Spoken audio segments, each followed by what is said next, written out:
Welcome. Good morning all of you. Today we are going to start class 10th subject SST Political Science NCERT base chapter number 6 Political Parties. Chapter number 6 Political Parties part number 8. Today we discuss state parties. आज हम state parties के बारे में discuss करेंगे कि state parties किसे कहते हैं. इससे पहले वाले वीडियो में हमने प्रीवियस वीडियो में नेशनल पॉलिटिकल पार्टीज के बारे में पढ़ा, उसके फंक्शंस पढ़े कि नेशनल पॉलिटिकल पार्टीज के को किस प्रकार से हम नेशनल पॉलिटिकल पार्टीज कहते हैं और some examples of the national political parties, जिसमें 7 नेशनल पॉलिटिकल पार्टीज थी जो उसको हमने डिस्कस किया. स्टेट पार्टी देखिए कौन कौन किसे हम स्टेट पार्टीज को कहेंगे. Other than national parties are the classified as the state party. हम उसे स्टेट पार्टीज कहेंगे जो नेशनल पार्टीज नहीं है, यानी कि जो राष्ट्रीय दल हमारे नहीं है उसे हम स्टेट पार्टी या रीजनल पार्टी के नाम से रिकॉग्नाइज करेंगे. तो अदर देन नेशनल पार्टी यानी जो नेशनल पार्टी से अदर है, राष्ट्रीय दल से जो अलग है, classified as the state party, जिन्हें हम स्टेट पार्टी के नाम से जानेंगे. अब इसको किस नाम से जानते हैं, स्टेट पार्टी का अदर नेम क्या है या किस नेम से जाना जाता है, तो known as the regional parties. State parties the other name non as the regional party. देखिए जो स्टेट जो पार्टी हमारी, इस स्टेट पार्टी को अदर नेम से भी जाना जाता है जिसे हम रीजनल पॉलिटिकल पार्टी के नाम से जानते हैं. जो स्टेट पार्टी क्योंकि देखिए स्टेट पार्टी अब अलग अलग क्षेत्र है. जैसे मान लीजिए ये कोई एरिया है, इसमें ये क्षेत्र बटे हुए हैं जैसे A, B, C, D और E, अलग अलग ये रीजन है. अब अलग अलग जो रीजन है तो इसमें जो अलग अलग जो पॉलिटिकल पार्टीज मिलेंगी, जो एक अपना एक क्राइटेरिया उनका कि जैसे मान लीजिए जो ए स्टेट्स है, इस ए स्टेट में कोई एक पार्टी है, बी में ये है, सी में और डी में और ई में, इस प्रकार से भी, तो इसे हम रीजनल पार्टी के नाम से भी जाना जाएंगे. रीजनल पार्टीज को उसको कहेंगे कि ये रीजनल पार्टी. इससे पहले हमने पढ़ा था जो नेशनल पार्टी थी उसको हम रिकॉग्नाइज किया था, जो एक नेशनल पार्टी के रूप में किया था कि ये नेशनल पार्टी है, लेकिन ये एक कैसी है, रीजनल पार्टी. तो स्टेट पार्टी में be known as the other name of the regional political party.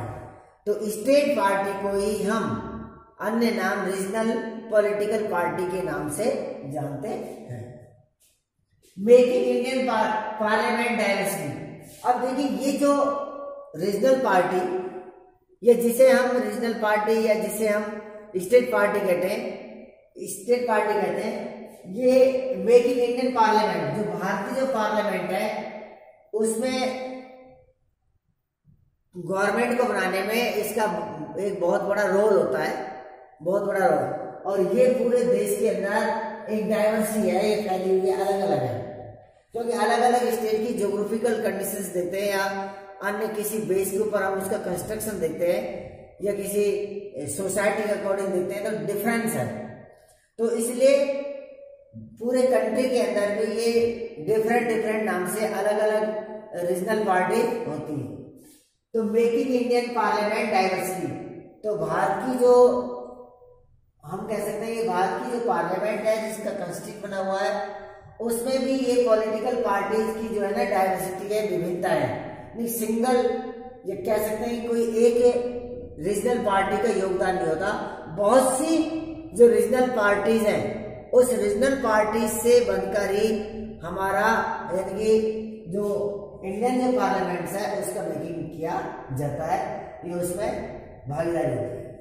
अब देखिए जो ये हमारी जो नेशनल पार्टी ये स्टेट पार्टी है, जो स्टेट पार्टी है जिसको रीजनल पार्टी के नाम से जानते हैं, इसका क्या क्राइटेरिया है. सबसे पहले देखिए what is the criteria of the state और regional party according to the election commission. अब इलेक्शन कमीशन के अनुसार स्टेट पॉलिटिकल पार्टीज का क्या क्राइटेरिया है, या किसे हम स्टेट पार्टी या हम कह सकते हैं रीजनल पार्टी कहेंगे। तो जिस प्रकार से हमने नेशनल पॉलिटिकल पार्टीज के क्राइटेरिया देखा था, उसी प्रकार से स्टेट या रीजनल पॉलिटिकल पार्टीज का भी हम एक क्राइटेरिया देते हैं according to the election commission. तो इलेक्शन कमीशन के अनुसार किसे हम स्टेट पार्टी का दर्जा देंगे, स्टेट पार्टी किसे कहते हैं। तो इलेक्शन कमीशन के अनुसार इस प्रकार से हम कहेंगे कि party that secure at least 6% of the total votes in the election to the legislative assembly of a state, legislative assembly of a state।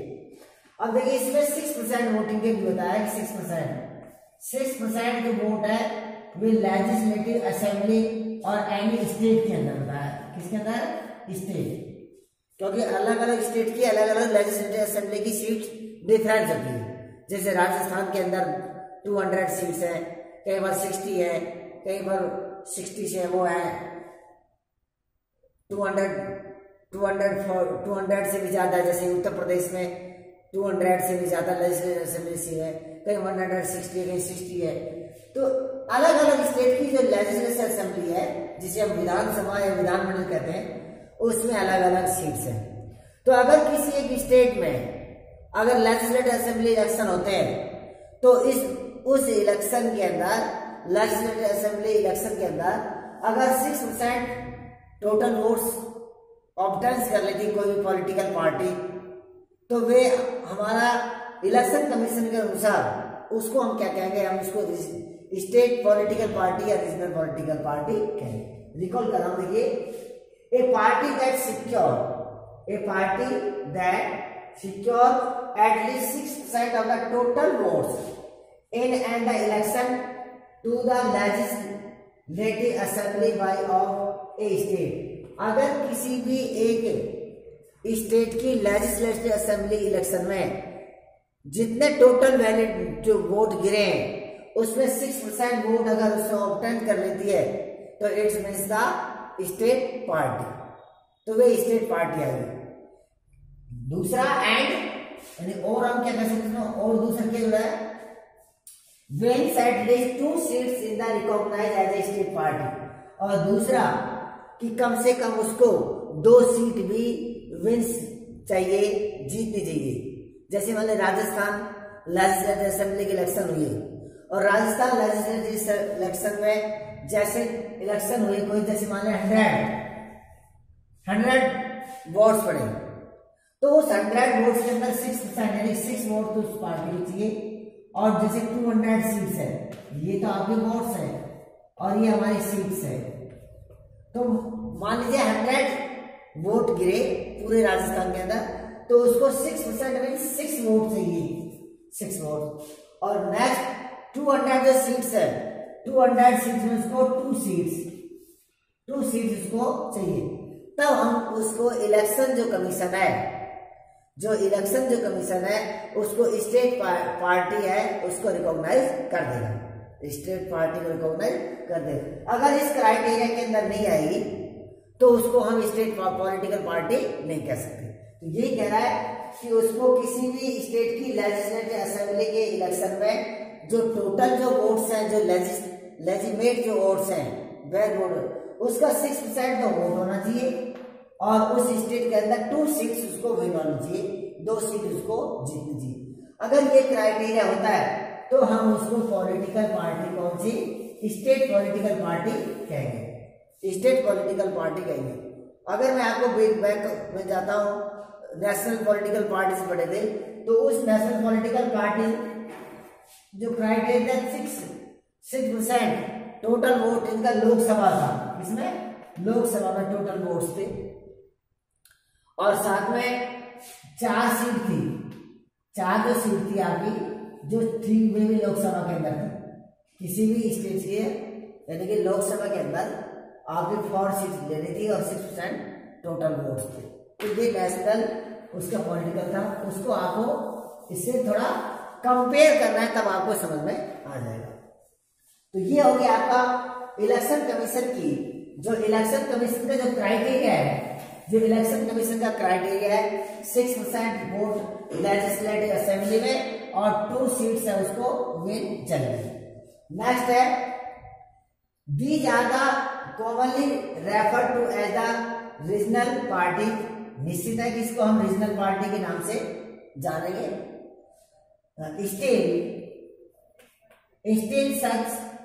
still such the parties needs not be the regional in their ideology or outlook play a very important role in national parties। देखिए जो ये state party है, these are the commonly referred to the regional party। ये जो political parties है जो 6% vote उसको लेके आती हैं और 2 सीट्स उसको लेने के बाद में इलेक्शन कमीशन उसको स्टेट पॉलिटिकल पार्टी को रिकॉग्नाइज कर देता है। इस स्टेट पॉलिटिकल पार्टीज का क्या बता रहा है कि commonly refer to the regional party. ये केवल रीजनल पॉलिटिकल पार्टी के नाम से जानी जाती है। ये तो है कि रीजनल पॉलिटिकल पार्टी है, ये स्टेट पार्टी है। Still such as parties need not be regional in their ideology। इनकी अपनी एक कोई स्पेशल कोई आइडियोलॉजी नहीं होती है कि वे केवल अपने स्टेट के ही लिए उसको स्टेट तक ही सीमित रहेंगे या आगे उसको नहीं बढ़ाएंगे, ये केवल उस स्टेट का ही अपना डेवलपमेंट करना है। लेकिन कुछ ऐसी पॉलिटिकल पार्टीज होती है जिनका जो रोल होता है वे नेशनल, हमारी जो नेशनल पॉलिटिकल की सिचुएशन है उसमें भी रोल अदा करते हैं। तो play a very important role in the national politics. तो जो नेशनल की जो पॉलिटिक्स है, जो हमारे देश की जो राजनीति है, उसमें भी ये एक इंपॉर्टेंट रोल अदा करती है। मैं सिंपली समझाता हूं कि इसका मीनिंग अगर किसी भी नेशनल पॉलिटिकल पार्टीज को मेजोरिटी में आने के लिए 272 प्लस में वोट सीट चाहिए। अगर किसी भी नेशनल पॉलिटिकल पार्टीज को अगर देश के अंदर अपनी सरकार बनानी है, देश में सरकार बनानी है 272 से प्लस में उसको सीट लानी है। लेकिन अगर उससे सीट कम रहती है, मान लीजिए उसकी सीट इतनी रहती है 245, तो किसी न किसी स्टेट या रीजनल पॉलिटिकल पार्टीज का से एलायंस करेगी, वे गठबंधन कराएगी। तो उससे गठबंधन करेगी तो निश्चित रूप से तब उसको 272 से अबोव हो सकता है, 273 हो, एक सीट ज्यादा ही हो, तो 272 से अबोव होगी तो उस किसी न किसी स्टेट पॉलिटिकल पार्टी का एक इम्पोर्टेंट रोल होगा। तो इम्पोर्टेंट रोल होगा तो निश्चित रूप से उसके एलिनेशन से ही सेंट्रल गवर्नमेंट्स में उस सरकार को बनाएगी, वरना नहीं बना सकते। और इसलिए उस स्टेट पार्टी का नेशनल पॉलिटिकल पार्टी के ऊपर एक वजन हो जाएगा, हैवी हो जाएगा। हैवी वजन का मीनिंग ये नहीं है कि वे बहुत भारी हो जाएगी। इट मीन्स कि वे अपनी जो आइडियोलॉजी है, जो अपने कुछ वर्क है, वे पूरे देश में उसको कराना चाहेगा। अर्थात national political party state political parties की जो प्रिंसिपल्स है, आइडियोलॉजी, उसको मानना होगा। किसमें? पूरे देश में। तो यही कह रहा है कि not be the regional in their ideology और look play a very important role in the national politics. तो नेशनल पॉलिटिक्स पर है, तो नेशनल पॉलिटिक्स में भी स्टेट पॉलिटिकल पार्टी का एक यानी कि बहुत बड़ा रोल होगा जो उसको करना होगा। Next, national parties are the compliant with the form alliance. अभी बता, alliance with the state party. जैसे कोई भी पॉलिटिकल पार्टीज है, जैसे पॉलिटिकल पार्टीज है, जैसे बीजेपी पॉलिटिकल पार्टी है तो ये एनडीए बना हुआ है, एनडीए का एक सेंटर में। ऐसी कांग्रेस पार्टी है तो उसने यूपीए का बना रखा है, यूपीए का अपना एक एलियंस बना रखा है। क्योंकि जब भी बीजेपी पार्टी को सेंट्रल गवर्नमेंट में अपनी सरकार नहीं बनवाती, मेजोरिटी नहीं आती है कि 272 प्लस नहीं आती है सीटें, तो उसने गठबंधन कर कोई भी स्टेट पॉलिटिकल जो पार्टीज है उसके साथ में वे इलेक्शन करती है, कॉन्टेस्ट इलेक्शन करती है, ताकि वे मेजोरिटी में आए 272 से अबव 272 प्लस में अगर सीट आ जाती है तब तो उसका यानी कि सेंट्रल गवर्नमेंट उसमें बन जाती है, या कह सकते हैं कि उसका जो प्रधानमंत्री है पीएम बन जाता है।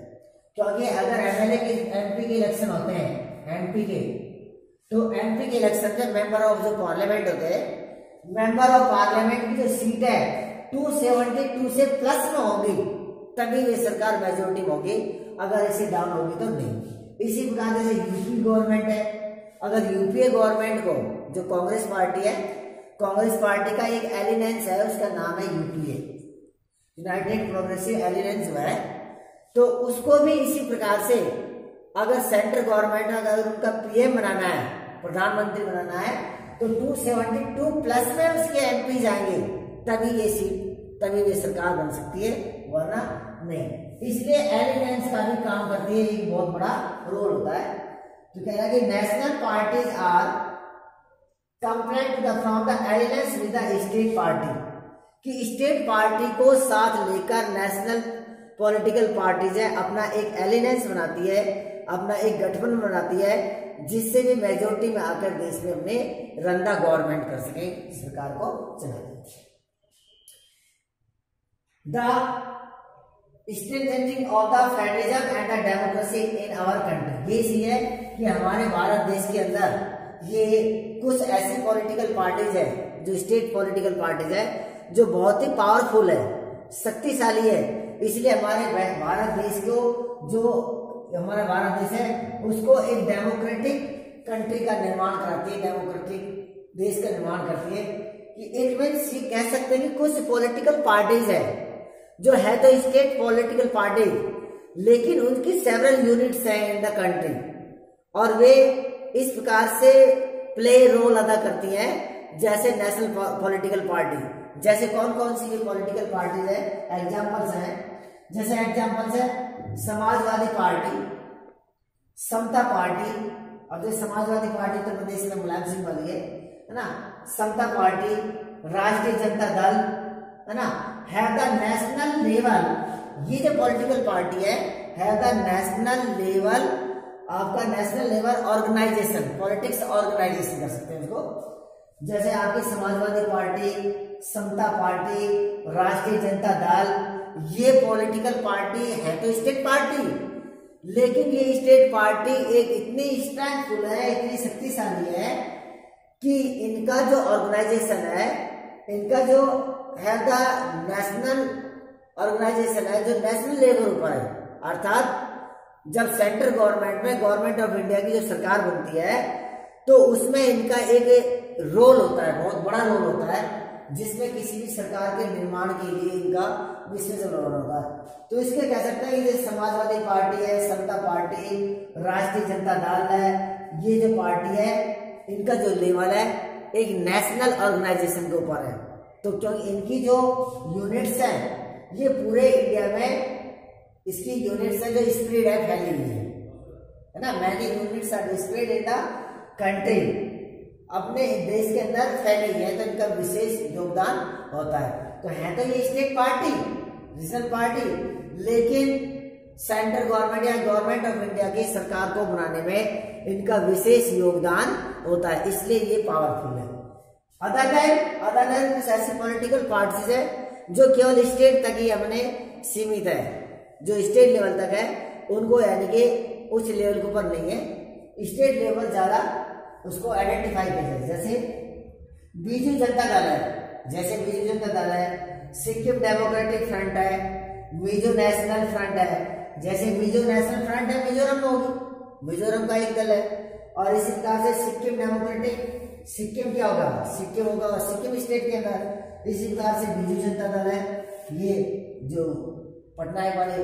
तो इस प्रकार से हम कह सकते हैं कि ये जो पॉलिटिकल पार्टी है ये केवल स्टेट आइडेंटिफाइड है, स्टेट को आइडेंटिफाई करती है, केवल ये स्टेट तक सीमित है, अपने अपने स्टेट तक सीमित है।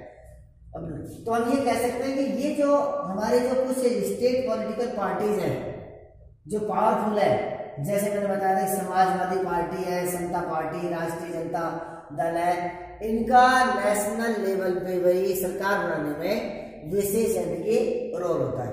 तो आज हमने पढ़ा कि स्टेट पॉलिटिकल पार्टी कि स्टेट पॉलिटिकल पार्टीज किसे कहेंगे और उसका क्या क्राइटेरिया है और किस प्रकार से उसको स्टेट पार्टी को इसको हम ये कहेंगे कि ये स्टेट पार्टी है और ये नेशनल पार्टी है।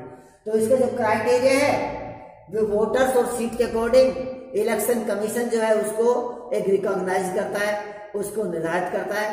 जो किसी भी स्टेट असेंबली का जो इलेक्शन होता है 6% वोट मिलना चाहिए और 2 सीट्स मिलना है, तब तो वे उसको हम कह सकते हैं, तब उसको स्टेट पार्टी कहेंगे। और उसमें एक स्टेट जो पार्टी है उसका एक नेशनल के ऑर्गेनाइजेशन में एक इम्पॉर्टेंट रोल होता है जो एलिमेंट्स के माध्यम से गवर्नमेंट को बनाने का निर्माण करती है। और साथ में कुछ ऐसे छोटे हमारे रीजनल पार्टीज हैं जो केवल स्टेट तक ही वे सीमित रहते हैं, जैसे मिजो नेशनल फ्रंट है, आपका सिक्किम डेमोक्रेटिक फ्रंट और बीजू जनता दल। तो आज का टॉपिक ये था स्टेट पार्टीज। तो मोस्टली हम कह सकते हैं कि इस पॉलिटिकल पार्टीज वाले चैप्टर के अंदर हमने मेन जो इसके टॉपिक्स है उसको कवर किया है कि नेशनल पॉलिटिकल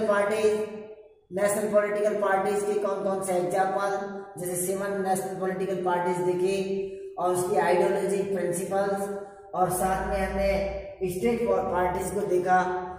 तो मोस्टली हम कह सकते हैं कि इसका मेजर जो पार्ट्स है हमने कवर किया है। अब हम पढ़ेंगे नेक्स्ट वीडियो में कि पॉलिटिकल पार्टीज के सामने कौन कौन से चैलेंजिंग इसको पढ़ेंगे। तो आज का वीडियो ये था। आपको ये वीडियो कैसी लगी? अगर आपको अच्छी लगी इसको लाइक करना, शेयर करना, और अगर कोई प्रॉब्लम हो तो आप कमेंट्स करना, तो आपकी प्रॉब्लम को सोल्यूशन किया जाएगा। और एंडिंग में स्कूल सतीश कुमार के चैनल को सब्सक्राइब करना। Okay, thank you.